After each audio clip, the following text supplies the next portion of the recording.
بسم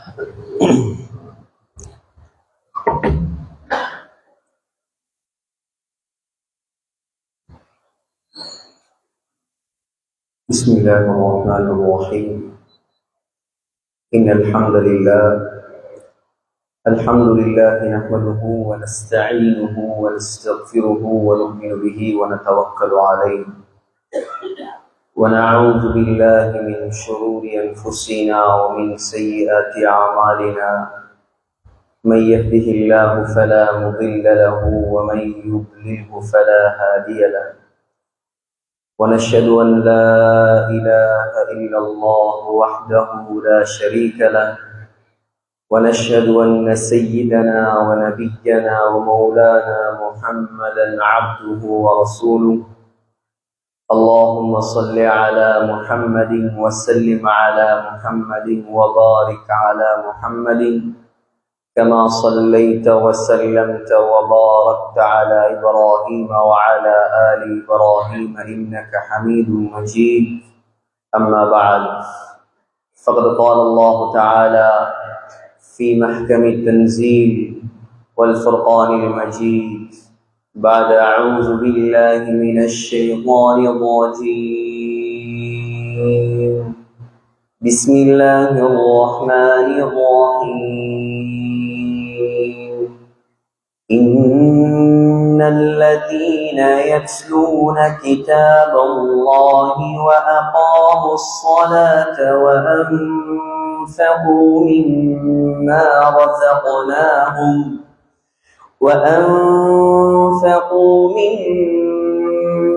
رزقناهم سرا وعلانية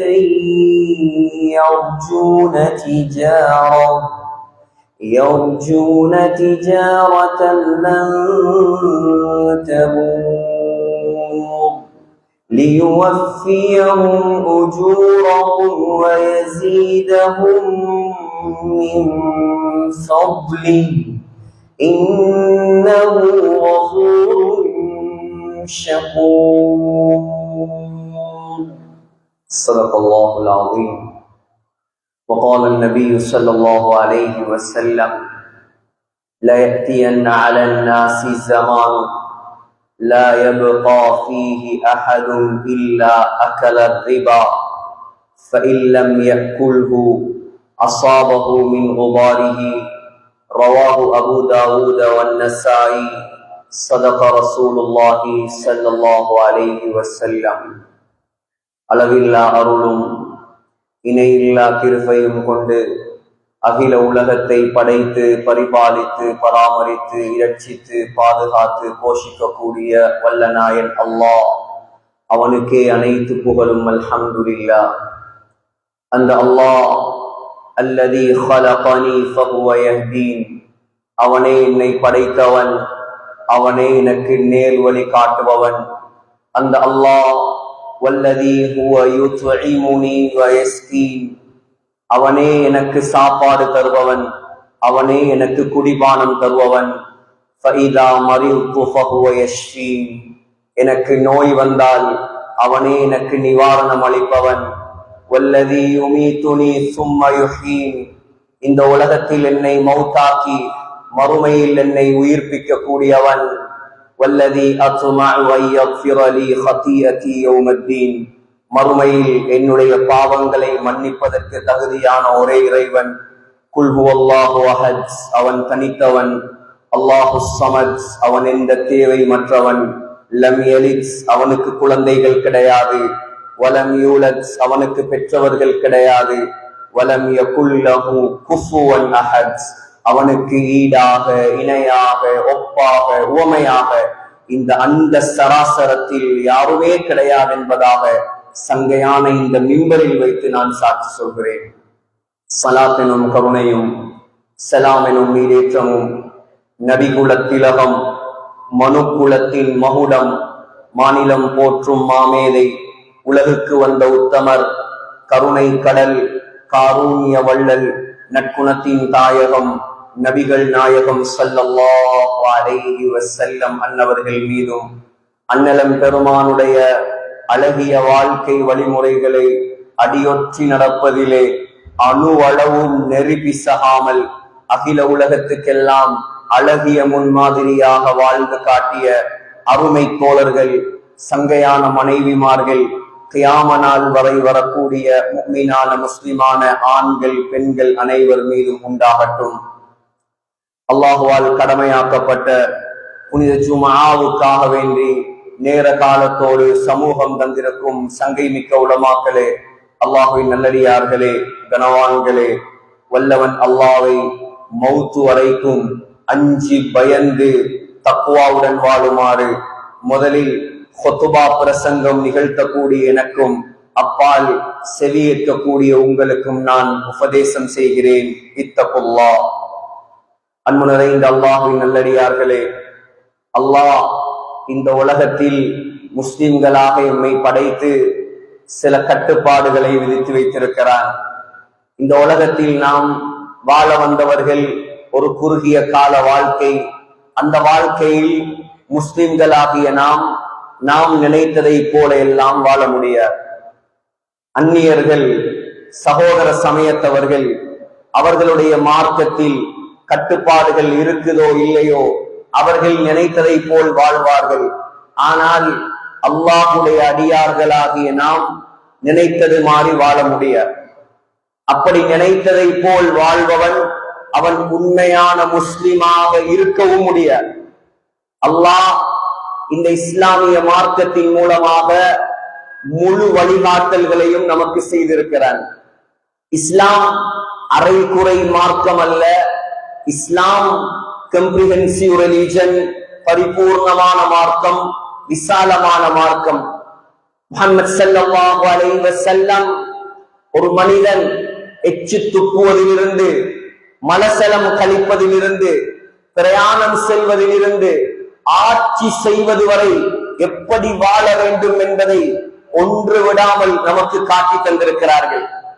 இந்த மார்க்கத்தில், இந்த குர்ஆனில் சொல்லித்தராத ஒரு விடயமே கிடையாது.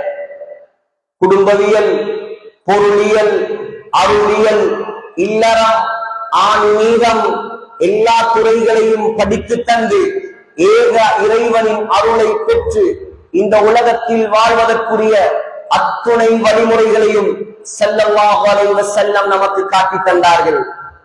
ஒரு மனிதன் திருமணம் எப்படி இருக்க வேண்டும், அவனுடைய குடும்ப வாழ்க்கை எப்படி இருக்க வேண்டும், பெற்றோருடன் எப்படி நடக்க வேண்டும், பள்ளிவாசலில் எப்படி இருக்க வேண்டும், பிரயாணத்தில் எப்படி இருக்க வேண்டும், வியாபாரம் கொடுக்கல் வாங்கல் எப்படி செய்ய வேண்டும், எது ஹலால் எது ஹராம், எது கூடும் எது கூடாது, எதை செய்யலாம் எதை செய்ய முடியாது, இதை செய்தால் என்ன நன்மை, இதை செய்தால் என்ன தீமை, யாரும் எனக்கு தெரியாது என்று அல்லாஹ்விடம் சாக்கு போக்கு சொல்ல முடியாது.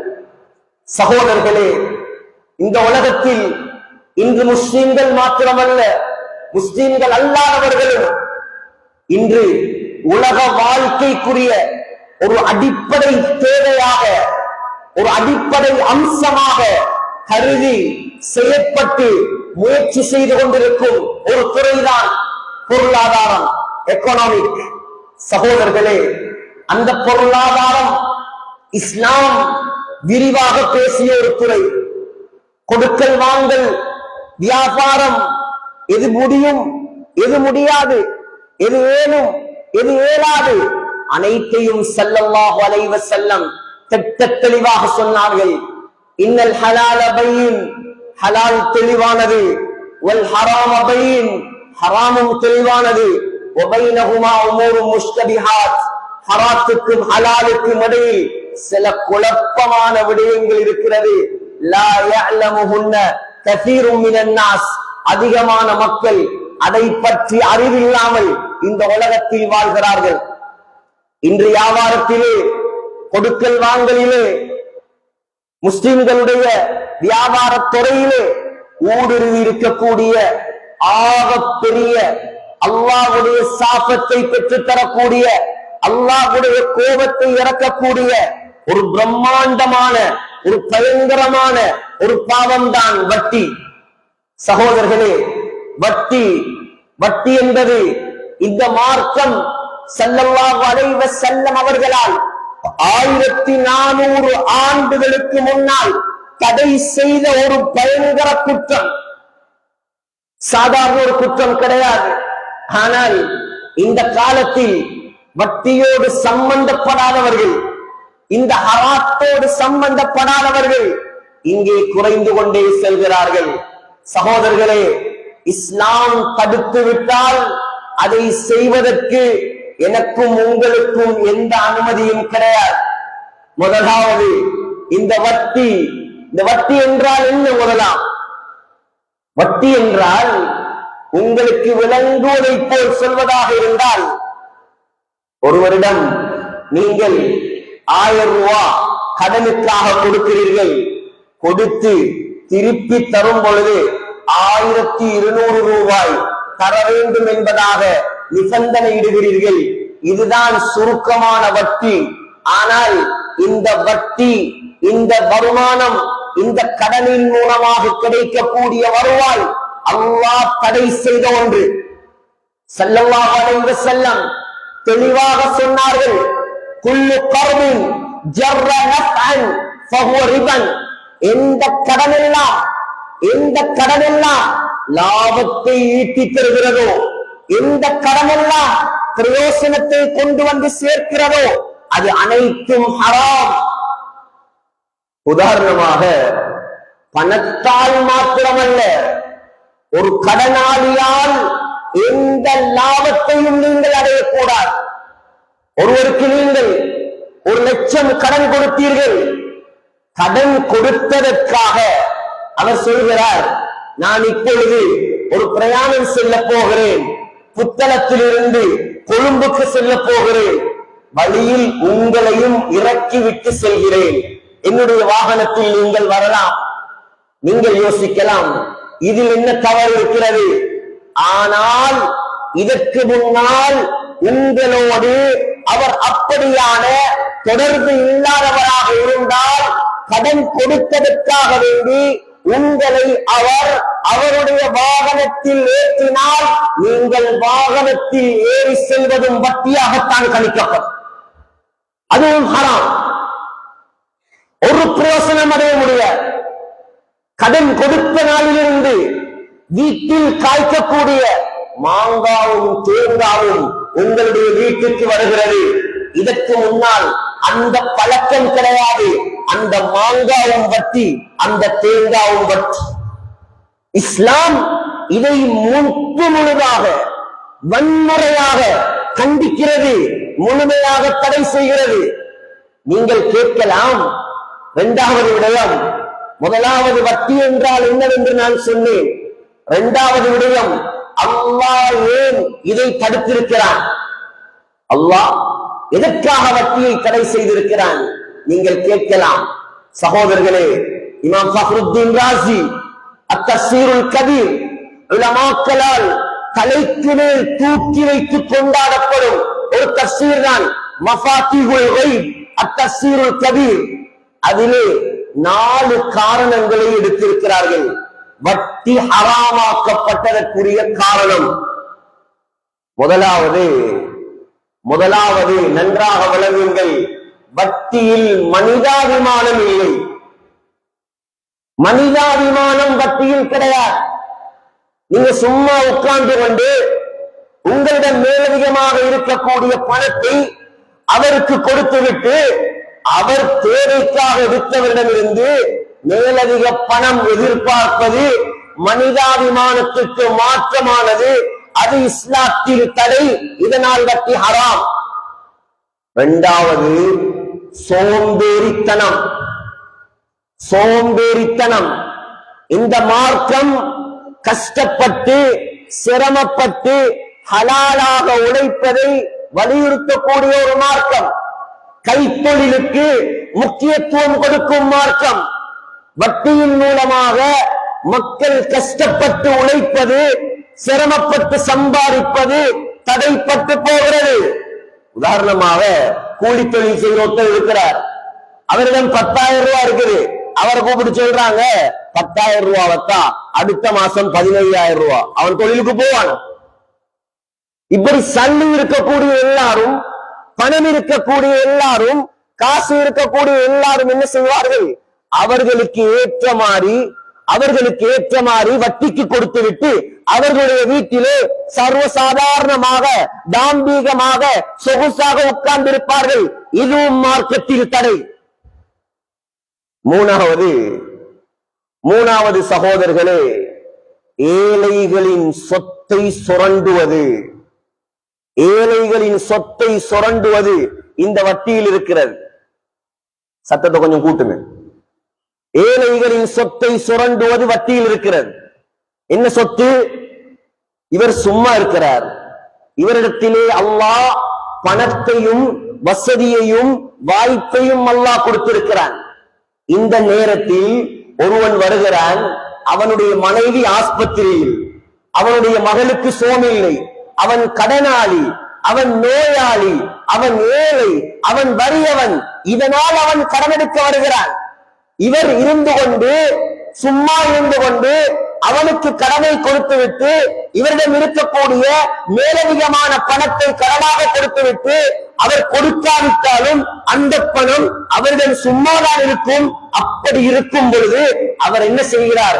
கஷ்டத்தில் இருக்கக்கூடியவர்களிடம், வறுமையில் இருக்கக்கூடியவரிடம், சோதனையில் உள்ளவர்களிடம் பணத்தை சுரண்டுகிறார். இஸ்திக்லாலில் ஹாஜா, ஏழைகளின் தேவைகளை சுரண்டுகிறார். இது இந்த மார்க்கத்தில் ஹராம். நாலாவது காரணம், மக்களுக்கு மத்தியில் மக்களுக்கு மத்தியில் உதவி மனப்பான்மை, நல்லது செய்ய வேண்டும் என்ற தன்மை இந்த வட்டியின் மூலமாக அறவே இல்லாமல் போகிறது. ஒருத்தர் இருக்கிறார், கடன் கேட்டால் கொடுப்பார், திருப்பி தரும் வரைக்கும் பொறுமையாக இருப்பார். அவருடைய பக்கத்து வீட்டுக்காரன் வட்டிக்காரன். அவன் என்ன செய்கிறார்? வட்டிக்கு கொடுக்கிறார். 1000 ரூபாய் கொடுத்தா 2000 வருது, 1 லட்சம் கொடுத்தா 1.5 லட்சம் வருது. இவர் பார்ப்பார், சும்மா இருக்கக்கூடிய அவனுக்கு வருமானம் வரும் பொழுது நான் எனக்காக வேண்டி சும்மா உதவிக்காக பணம் கொடுக்க வேண்டும், அவனும் வட்டிக்கு கொடுக்க ஆரம்பிப்பான். இதனால் வட்டி ஹராம். இந்த நாளையும் தூக்கி ஒரு மூலையில் வையுங்கள். இதெல்லாம் காரணங்கள். ஆனால் அசல் காரணம் என்ன தெரியுமா? அல்லாஹ்வுக்கு பிடிக்கல, அவ்வளவுதான். அல்லாஹ்வுக்கு பிடிக்கல. உங்களோட வீடு, உங்களோட சொந்த வீடு உங்களோட பேர்ல இருக்குது. நீங்க விரும்பினா வெள்ளை பெயிண்ட் அடிப்பீங்க, நீங்க விரும்பினா பச்சை பெயிண்ட் அடிப்பீங்க, விரும்பினா உடைப்பீங்க, விரும்பினா 2 மாடி, விரும்பினா 3 மாடி, விரும்பினா 4 மாடி. இது அல்லாஹ்வுடைய உலகம், இது அல்லாஹ்வுடைய ஆட்சி, இது அல்லாஹ்வுடைய மார்க்கம். அவன் நினைத்ததை ஹலாலாக்குவான், அவன் நினைத்ததை ஹராமாக்குவான். ஏன் ஹராம், ஏன் ஹலால் கேட்கக்கூடிய உரிமை இந்த உலகத்தில் யாருக்கும் கிடையாது. ஒன்றுதான் காரணம்,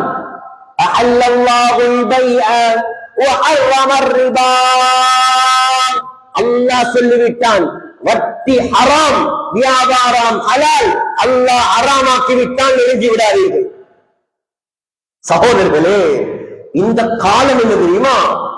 இந்த காலம் வகை வகையான வட்டிகள், எத்தனையோ ஹலால் என்ற பெயரில் வட்டிகள், எத்தனையோ ஏமாற்று மோசடிகள், மக்களுக்கு ஏமாற்றுவதற்காக வேண்டி புது புது பெயரில் வட்டிகளை அறிமுகப்படுத்தி மக்களை ஹராத்தில் ஆழ்த்திக் கொண்டிருக்கிறார்கள். கவனமாக இருங்கள், ரொம்ப கவனமாக இருங்கள். அதிகமாக என்னிடம் வரக்கூடிய ஒரு சட்டத்தை உங்களுக்கு நான் தெளிவுபடுத்துகிறேன். இன்றைக்கு அதிகமான என்னுடைய நண்பர்கள் கேட்கக்கூடிய கேள்வி என்ன தெரியுமா? வளமையாக வரலாறு கேட்பீர்கள். இந்த முறை உங்களுடைய வாழ்க்கைக்கு தேவையான ஒரு பாடம் இந்த மின்பரில் நடத்தப்படுகிறது. ரொம்ப கவனமாக கேளுங்கள், வாழ்க்கையில் அமுல்படுத்தும் நோக்கத்தோடு கேளுங்கள். இல்லை என்றால் இது வீணாக போய்விடும். உதாரணமாக, வட்டி பேங்க்ல ஒருவர் தன்னுடைய நகையை ஈடு வைத்திருக்கிறார். வட்டி பேங்க்ல ஈடு வைக்கிறது ஹராம், நகையை ஈடு வைக்கிறது ஹராம். ஆனால் அவரால் அதை திருப்பி எடுக்க முடியவில்லை. இப்பொழுது ஒரு நண்பர் என்ன செய்கிறார்? அந்த வட்டியிலிருந்து அவரை காப்பாற்றுறதுக்காக வேண்டி அவருக்கு பணம் உதவி செய்கிறார். செய்ய இயலுமா? கடன் கொடுக்க இயலுமா? கடன் கொடுக்கலாம். அவர் அந்த ஹராத்திலிருந்து பாதுகாக்கலாம். ஆனா அதிகமாக பணத்தை கொடுக்கிறார்கள். பேங்க்ல நகையை மூண்டு எடுக்கிறதுக்கு பணத்தை கொடுக்கிறார்கள். செய்யறதே என்ன தெரியுமா? பணத்தை கொடுத்துட்டு அந்த நகையை நீங்க எங்களுக்கு தரும். பணத்தை கொடுக்கிற, கடனை மூண்டு எடுக்கிறதுக்கு கொடுத்துட்டு சொல்ற அந்த நகையை நீங்க எங்களுக்கு விற்கணும். இது ஹராம். தங்கம் கலட்டு வியாபாரம். அறுதியாக கூடிய தங்கத்தை கலட்டி எடுத்து அவர் யாருக்காவது கொடுத்தா பரவாயில்ல, எனக்குத்தான் நீ விற்க வேண்டும் என்று நிபந்தனை போட்டால் அந்த தொழில், அந்த நிபந்தனை ஹராம்.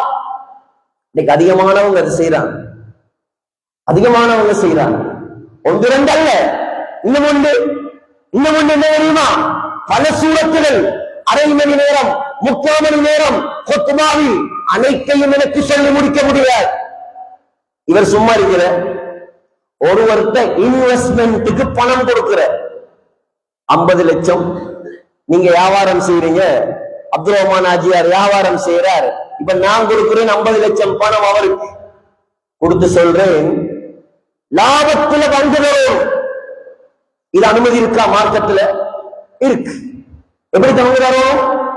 விகிதாசார அடிப்படையில் பங்கு. லாபத்தில் 50 லட்சம் அவர், 50 லட்சம் என்ற 50% லாபம் எனக்கு, 50% லாபம் அவருக்கு.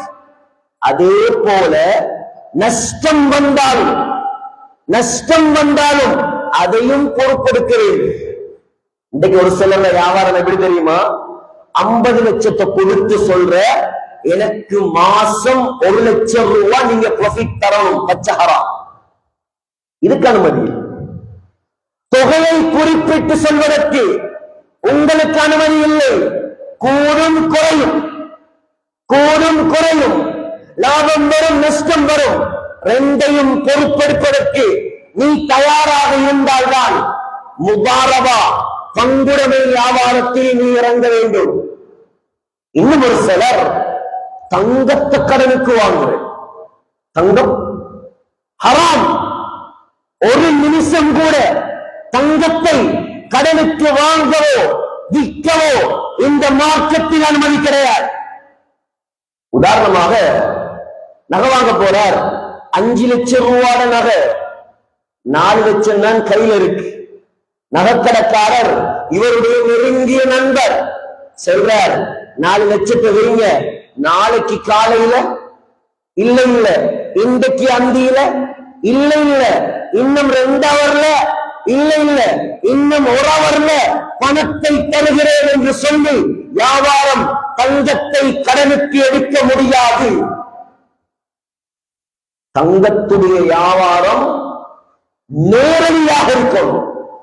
முத்தமாசிலன் நக்கதன், பணமாக இருந்தால் உரிய பணத்துடைய தொகையை கொடுத்து விட்டுதான் நீங்கள் தங்கத்தை வாங்கி எடுக்க வேண்டும். கடன் அங்கே செல்லுபடியாகாது, கடன் அங்கே ஏற்றுக்கொள்ளப்படாது. தங்க வியாபாரத்திலோ வெள்ளி வியாபாரத்திலோ கடன் கொடுக்கல் வாங்கலுக்கு அனுமதி கிடையாது. பணமாகத்தான் இருக்க வேண்டும். ஆனால் ஒருவேளை உங்களுக்கு செய்யலாம். 4 லட்சம் தான் இருக்குது, நகைக்கடைக்காரர்கிட்ட 1 லட்சத்தை கடனாக வாங்கி அவருக்கு கொடுத்துட்டு தங்கத்துடைய வேலை செட்டில்மெண்ட், தங்கத்துடைய பணம் செட்டில்மெண்ட், உங்களுக்கு இப்போ நான் 1 லட்சம் ரூபாய் கடனாக தர வேண்டும். அது பிரச்சனை. பணம் கடன் பிரச்சனை இல்லை, தங்கம் கடனாக எடுக்க முடியாது. இன்று அதிகமானவர்கள் சகோதரர்களே இந்த இன்வெஸ்ட்மெண்ட், இந்த சல்லியை கொடுத்து லாபம் எடுக்கக்கூடிய விடயத்திலே எத்தனையோ பேர் மாட்டிக்கொண்டு தவிக்கிறார்கள். உங்களை நான் எச்சரிக்கிறேன், இந்த மிம்பரில் வைத்து ஹராமான வியாபாரத்தில், ஹராமான தொழிலிலே உங்களுடைய பணங்களை நாசமாக்கி விடாதீர்கள். ஸல்லல்லாஹு அலைஹி வஸல்லம் சொன்னாங்க, லயத்தியன்ன அலன் நாசி ஜமான், ஒரு காலம் வரும், மக்கள் மீது ஒரு காலம் வரும், முழு பேரும் வட்டிக்குள் மாட்டிக்கொள்வார்கள். முழு பேரும் வட்டிக்குள் மாட்டிக்கொள்வார்கள். அப்படி வட்டி அவர் எடுக்கவில்லை என்றாலும் அஸாபஹு மின் குபாரிஹி, அபூதாவுதுல வருது, வட்டியுடைய புகையாவது அவர் மீது வந்து படும் என்றார்கள். இன்று நாம் விரும்பியோ விரும்பவில்லையோ கரண்ட் பில்லிலும் வட்டி, தண்ணி பில்லிலும் வட்டி, கொஞ்சம் லேட்டாகினால் வட்டி, விருப்பம் இல்லாமல் எதிர்பார்க்காமல் எத்தனையோ பேர் வட்டியை கட்டிக் கொண்டிருக்கிறார்கள். அவ்வளவு பயங்கரமான பாவம், அவ்வளவு தவிர்த்து கொள்ள முடியாத ஒரு மோசமான ஒரு பாவமாக இந்த வட்டி மாறிவிட்டது. சகோதரர்களே, அல்லாஹ்வின் நல்லடியார்களே, சொன்னார்கள் ஸல்லல்லாஹு அலைஹி வஸல்லம், எவ்வளவு பயங்கரமான பாவம் தெரியுமா, எவ்வளவு எச்சரிக்கையான பாவம் தெரியுமா? சொன்னார்கள் ஸல்லல்லாஹு அலைஹி வஸல்லம், அர்ரிபா, வட்டி இருக்கிறது, 70 ஹௌபன், வட்டிக்கு 70 படித்தரங்கள் இருக்கிறது. அதில் ஆக குறைந்தது என்ன தெரியுமா? ஐயத்தியர் ரஜுல் உம்மஹு, இப்னு மாஜால வரக்கூடிய சஹீஹான ஹதீஸ். வட்டியில் ஆக குறைந்த பாவம் ஒரு மனிதன் தன்னுடைய தாயோடு விபச்சாரம் செய்வதற்கு சமம். இதை விட கேவலமான ஒரு வார்த்தை வேணுமா? யாராவது விரும்புவார்களா தாயோடு சேர்வதற்கு? அதை விட கேவலமான ஒரு பாவம் இந்த உலகத்தில் இருக்குமாக இருந்தால் அது வட்டி என்றார்கள் ஸல்லல்லாஹு அலைஹி வஸல்லம். முஸ்னத் அஹ்மதுல வருது. இதெல்லாம் இந்த மிம்பரை சாட்சியாக வைத்து நாம் ஒத்தி வைக்கிறோம். நன்றாக கேளுங்கள், நன்றாக விளங்கிக் கொள்ளுங்கள். முஸ்னத் அஹ்மதுல வருது. சொன்னாங்க ஸல்லல்லாஹு அலைஹி வஸல்லம், திர்ஹமு ரிபன், திர்ஹமு ரிபன், எங்கட பாசையில சொல்றேன்டா, ஒரு ரூபா காசு வட்டி, யக்குலுஹு ரஜுலு வஹுவ யஅலம், தெரிந்து கொண்டு அறிந்து கொண்டு ஒரு ரூபாய் வட்டி சாப்பிடுவது இருக்கிறது. சொன்னார்கள், அஷத்து மின் சித்தத்தி வ தலாதீன ஜன்யத்தன், 36 தரம் விபச்சாரம் செய்வதை விட ஒரு ரூபா வட்டி எடுக்கிறது பயங்கரம் என்றான். 36 தரம் விபச்சாரம். திருமணம் முடித்த ஒருவர் விபச்சாரம் செய்தால், இஸ்லாமிய நாடாக இருந்தால் அவரை கல்லால் அடித்து கொலை செய்ய வேண்டும். ஒரு ரூபா வட்டி எடுக்கிறது, 36 தரம் கல்லால் அடித்து கொல்லப்படுவதை விட பயங்கரமான பாவம். அவ்வளவு பயங்கரம். யாருக்காவது தைரியம் இருக்கிறா சகோதரிகளே? யாருக்காவது தைரியமா? அல்லாஹ் சொல்கிறான், இத்தகுல்லாஹ், ஏனென்றே அல்லாஹ்வை பயந்து கொள்ளுங்கள். வதரு மா பக்கிய மினர் ரிபா, வட்டியை விட்டு விடுங்கள். ஃபைலம் தஃஅலு, வட்டியை விடுறதுக்கு நீங்க ரெடி இல்லையா? உங்களுக்கு வட்டியில தான் கார் ஓடணுமா? வட்டியில தான் வீடு வாங்கணுமா? வட்டியில தான் வாழணுமா? உங்களுக்கு இன்பமாக இருக்கிறா? இன்பம் விளங்கும், கொஞ்சம் சொனங்கும். வட்டிக்காரர்கள் ஆரம்பத்துல அது இன்பம் தான், நடு தெருவுல கொண்டு வந்து அல்லாஹ் நிப்பாட்டுவான், அப்ப விளங்கும் அதோடைய பாரதூரம். அல்லாஹ் சொல்றேன், உங்களுக்கு வட்டியை உடையலாதா? வட்டியை உடையலாதா? 2 பாவம். ஒரு பாவம் குர்ஆனில் சொல்லப்பட்டிருக்கிறது, அடுத்த பாவம் ஹதீஸில் சொல்லப்பட்டிருக்கிறது.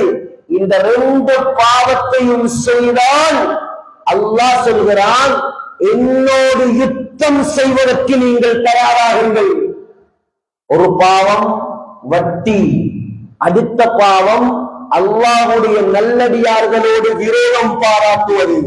இந்த 2 பாவத்துக்கு தான் அல்லாஹ் சொல்கிறான், ஃபஅதனு பிஹர்பின் மினல்லாஹி வ ரசூலி, என்னோடும் என்னுடைய நபிகள் நாயகத்தோடும் யுத்தம் செய்வதற்கு நீங்கள் தயாராகுங்கள். யாரு கேளும் சகோதரர்களே, இந்த ஆயத்துக்கு கீழ் தஃசீர் இப்னு கஸீரிலே இப்னு அப்பாஸ் ரலியல்லாஹு அன்ஹு சொல்கிறார்கள், கியாமத்துடைய நாளையில், அந்த மறுமை நாளையில் நம்மை எழுப்பி நிப்பாட்டி வட்டிக்காரனை எடுத்துக் கொண்டு வரப்பட்டு, ஏற்கனவே அவன் பைத்தியமாகத்தான் எழுப்பாட்டப்படுவான். குர்ஆன் அவர்கள் யதகப்பத்துஹு ஷைத்தானு மினல் மஸ், பேய் பிடித்தவனைப் போல, ஜின் பிடித்தவனைப் போல, ஷைத்தான் பிடித்தவனைப் போல பைத்தியக்காரனாகலாம் கியாமத்துடைய நாளையில் வட்டிக்காரன் எழுப்பாட்டப்படுவான். சகோதரர்களே, அந்த நிலையில் இவரை கொண்டு வரப்பட்டு இவருடைய கையிலே ஒரு வாளை கொடுத்து, ஹாரிபில்லாஹ வ ரசூலஹ கமா குன்த துஹாரிபுஹுமா ஃபித் துன்யா, உலகத்தில் வட்டியை எடுத்து அல்லாஹ்வோடு யுத்தம் செய்வதற்கு நீ தயாராகினாய், அதே போல இந்த கியாமத்துடைய நாளையில் இதோ வாளை பிடி, அல்லாஹ்வோடு யுத்தம் செய். சொல்லப்பட்டால் எப்படி இருக்கு கேளுமா? உடுப்பில்ல, செருப்பில்ல, நிழல் இல்ல, சொந்த ஊர் இல்ல, குடிக்கிறதுக்கு தண்ணி இல்ல, மனைவியே உதவிக்கு இல்ல, பிள்ளைகளே உதவிக்கு இல்ல, பெற்ற தாய் தகப்பனே காணல, யாரை கூட்டிக் கொண்டு அல்லாஹ்வோடு யுத்தம் செய்வதற்கு நீ தயாராகுவாய். சைன் வைப்பவர்கள், சாட்சியாக இருப்பவர்கள் முழு பேரும் வட்டிக்காரர்கள். ஆக்கிலுர் ரிபா சொன்னார்கள், வட்டி சாப்பிடுவன் நாசமா போகட்டும்.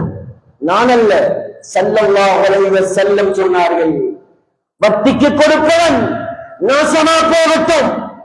வட்டியை எழுதுகிறானே அவனும் நாசமா போகட்டும்.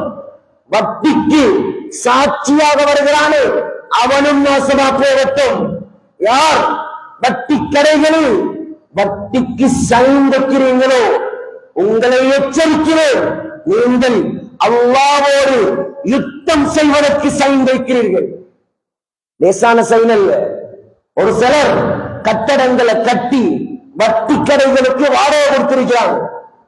நீங்க வட்டி கடைக்கு வாடகை கொடுக்கலங்க, அல்லாஹ்வோடு யுத்தம் செய்யக்கூடியவர்களுக்கு வாடகை கொடுத்திருக்கிறீர்கள்.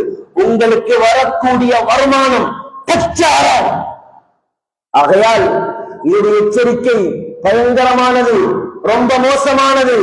மதவாக்குளம் என்பது ஒரு முன்மாதிரியான ஊர், ஒரு கட்டுப்பாடான ஊர். ஒரே ஜுமா பள்ளிக்கு கீழ் அளவான மதரசாக்கள், அளவான மக்கள், ஒழுக்கமான மக்கள் ஜுமாவுக்கு மிம்பரில் ஏறும் பொழுது பள்ளிவாசல் முறையாக நிறைந்து விடுகிறது. உங்களுக்கு நாம் அன்பாக சொல்லக்கூடிய விடயம்தான் நேரம் முடிந்து கொண்டே வருகிறது. நிறைய விடயங்கள் நினைத்து வந்தேன், ஆனால் நேரம் கொடுக்கவில்லை. உங்களுக்கு நாம் சொல்லக்கூடிய அன்பான ஒரு எச்சரிக்கை, தயவு செய்து தெரியாத வட்டிகளில் காலை வைத்து விடாதீர்கள். அப்படி வைத்தால் நீங்கள் நன்றாக ஞாபகம் செய்து கொள்ளுங்கள், நீங்கள் முதலாவது அல்லாஹ்வோடு யுத்தம் செய்வதற்கு தயாராகிவிட்டீர்கள். இரண்டாவது 36 தரம் விபச்சாரம் செய்வதற்கு தயாராகிவிட்டீர்கள். மூணாவது தாயோடு சேர்வதற்கு தயார். நாலாவது கியாமத்துடைய நாளையில் மௌத்தா போனதற்கு பின்னால் பைத்தியக்காரனாக எழுப்பாட்டப்படுவதற்கு தயார். நான் சொன்ன எதுவும் என்னுடைய புறத்தால் அல்ல, பலகீனமான ஹதீஸும் அல்ல, அவ்வளவும் ஆதாரபூர்வமானது. ஆகையால் சிந்தியுங்கள் சகோதரர்களே, பணம் வரும் போகும், பணம் இன்று இருக்கும், நாளை சென்றுவிடும். கபரை மூடினால், கண்ணை மூடினால் நம்முடைய எந்த பணமும் நமக்கு எந்த உதவியும் செய்யாது.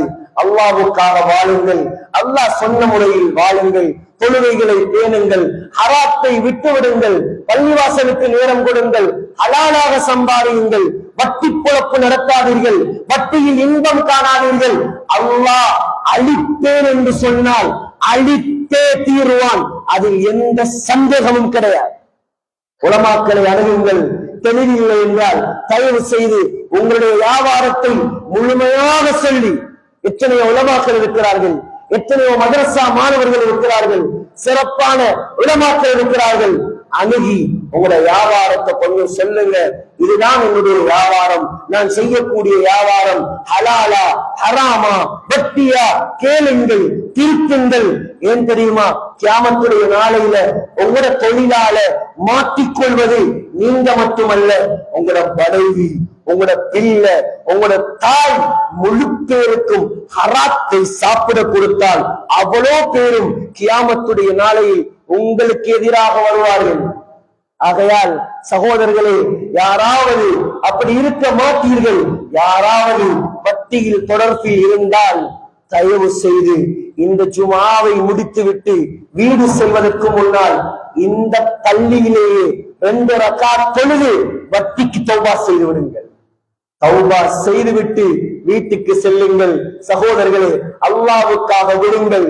ஒரு அரபி ஹுத்பாவிலே மஹ்மூதுல் ஹசனாத் என்ற பெரும் பிரபல்யமான ஒரு ஆலிம் அவர் சொல்ல நான் கேட்டேன், அல்லாஹ்வுக்காக ஒரு வட்டி பேங்கிலே தொழில் செய்த ஒரு மேனேஜர் வட்டி தொழிலை விட்டார். இன்று அல்லாஹ் அவரை ஹாஃபிஸாக்கி ஆலிமாக்கி மிம்பரில் ஹுத்பா ஓதக்கூடிய ஒரு ஹத்தீபாக ஆக்கி வைத்திருக்கிறார். ஹராத்தை விட்டார் அல்லாஹ்வுக்காக. அல்லாஹ் முழு உலக மக்களுக்கும் முழு ஊர் மக்களுக்கும் ஹலாலை தெளிவுபடுத்தும் ஒரு சிறந்த ஹத்தீபாக மாற்றி இன்றும் ஹுத்பா ஓதிக் கொண்டிருக்கிறார். ஆகையால் அல்லாஹ்வுக்காக நீங்கள் எதை இழப்பீர்களோ அல்லாஹ் அதை விட சிறந்ததை உங்களுக்கு தருவார். எனவே எல்லாம் வல்ல அல்லாஹ் நம் அனைவரையும் மன்னிப்பானாக. யா அல்லாஹ், உன்னுடைய பொருத்தத்தை தருவாயாக. நாம் செய்த பாவங்களை மன்னிப்பாயாக, நம்முடைய குற்றங்களை மன்னிப்பாயாக. இந்த ஊரை கபூல் செய்வாயாக, இந்த ஊர் மக்களை கபூல் செய்வாயாக. வட்டியிலிருந்து ஹராத்திலிருந்து இந்த ஊரை நீ பாதுகாப்பாயாக. 100% தொழுகையாளிகளை இந்த ஊரிலே நீ உருவாக்குவாயாக.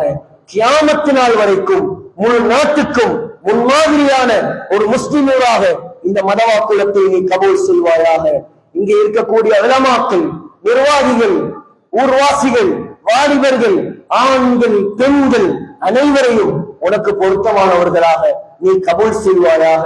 நம்முடைய துஆக்களை அங்கீகரித்து அருள் புரிவாயாக. ஆமீன் யா ரப்பல் ஆலமீன். وآخر دعوانا الحمد لله رب العالمين. إن الحمد لله والصلاة والسلام على رسول الله محمد بن عبد الله وعلى آله حزب الله وأصحابه جند الله. أما بعد، فيا عباد الله، أوصيكم ونفسي أولا بتقوى الله، فإن التقوى ملاك الحسنات. فقد قال الله تعالى في محكم التنزيل والفرقان المجيد بعد أعوذ بالله من الشيطان الرجيم بسم الله الرحمن الرحيم فقلت استغفروا ربكم إنه كان غفارا يرسل السماء عليكم مدرارا. صدق الله العظيم. بارك الله. اتقوا الله يا عباد الله. بارك الله لنا ولكم ولسائر المؤمنين والمؤمنين والمسلمين أجمعين واستغفروه إنه هو الغفور الرحيم.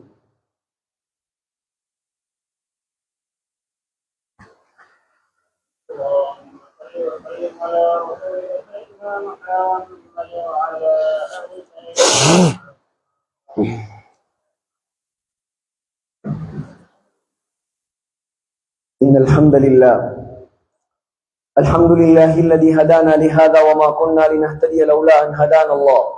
والصلاة والسلام على أشرف الأنبياء والمرسلين محمد وعلى آله وأصحابه ومن تبعهم بإحسان إلى يوم الدين. أما بعد، فيا عباد الله، أوصيكم ونفسي أولا بتقوى الله، فإن التقوى ملاك الحسنات.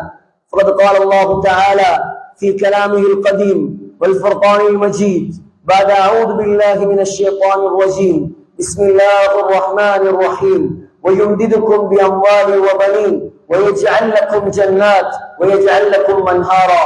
صدق الله العظيم. واعلموا عباد الله أن الله تعالى أمركم أمرا عميما وبدأ بنفسه تعظيما وثنى بملائكته المسبحة بقدسه تكريما وقال جل جلاله عظيما إن الله وملائكته يصلون على النبي يا أيها الذين آمنوا صلوا عليه وسلموا تسليما. اللهم صل على من أمرتنا بالصلاة والتسليم عليه سيدنا محمد وعلى آله وأصحابه المحبوبين إليه.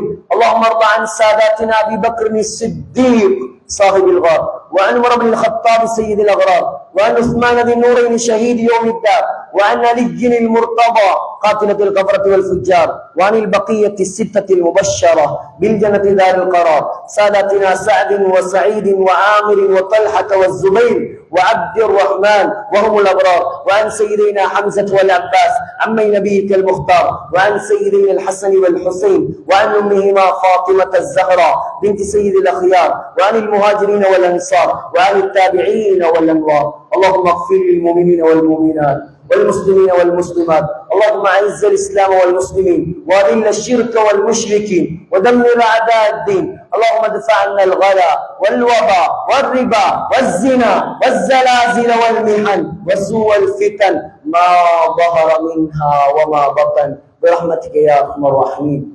عباد الله رحمكم الله، ان الله يأمر بالعدل والإحسان وإيتاء ذي القربى وينهى عن الفحشاء والمنكر والبغي يعظكم لعلكم تذكرون. اذكروا الله يذكركم وادعوه يستجب لكم، ولذكر الله تعالى أعلى وأولى وأتم وأهم وأجل وأعز وأعظم وأحسن وأكبر، والله يعلم ما تصنعون.